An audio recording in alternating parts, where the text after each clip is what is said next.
Hi, I'm Zach Pearson, and today I'm going to be talking to you guys about the importance of succession planning for healthcare executives. So first, I want to talk to you guys about a definition of what succession planning is. So succession planning is defined as a process for identifying and developing new leaders who can replace old leaders when they leave, retire, or die. So basically, succession planning is planning ahead for when your current boss or person in power is gone. Its main purpose is to help organizations plan ahead so that they know what type of candidate they will need to look for before they have to look for one. This process mainly relies on two different sources: internally sourcing your replacements and externally sourcing your replacements.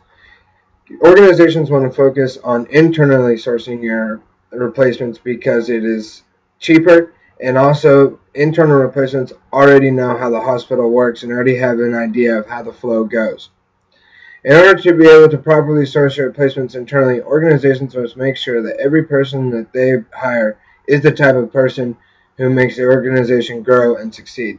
So essentially with succession planning, it goes from the top of your executives all the way down to the bottom of your employees. You want everyone that you hire to have the same mind state per se in order so that they can grow and better the company. So now I'm going to talk about a little bit about the problem.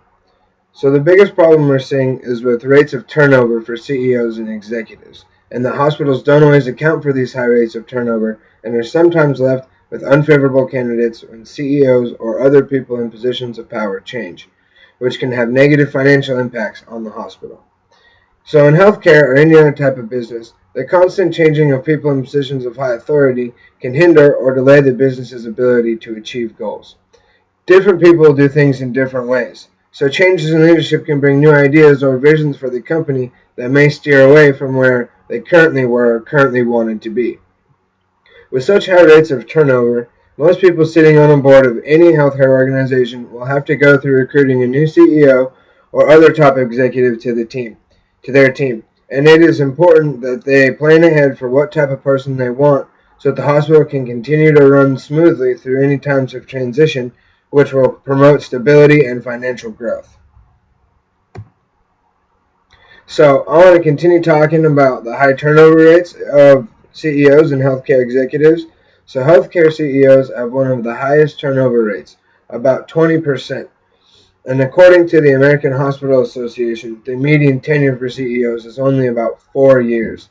So this is big because hospitals need to be able to have consistent leadership throughout so that they can run as efficiently as possible.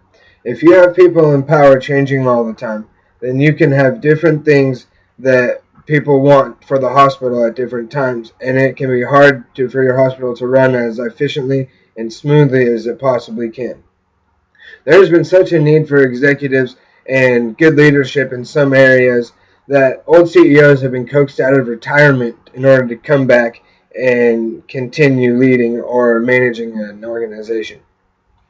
So basically, people don't respond well to change. And when you have people in powerful positions in hospitals changing all the time, it can take away from the overall functionality and efficiency of the hospital or care organization. So lastly, I'm going to talk to you guys about my solution. So my solution for these high rates of turnover is investment in succession planning strategies. Your organization needs to sit down and figure out its goals and what type of CEO or executive personality or drive is going to help you reach those goals the fastest. If your organization doesn't know where it wants to be, then it can be hard for the board of directors to appoint the appropriate candidate. So, in conclusion, if organizations can focus their recruiting and succession planning processes to find and promote candidates that are motivated to help reach goals as an organization as a whole, then we can be able to see turnover rates decrease and executive retention rates increase. Thank you guys for watching and listening. I hope you enjoyed my presentation.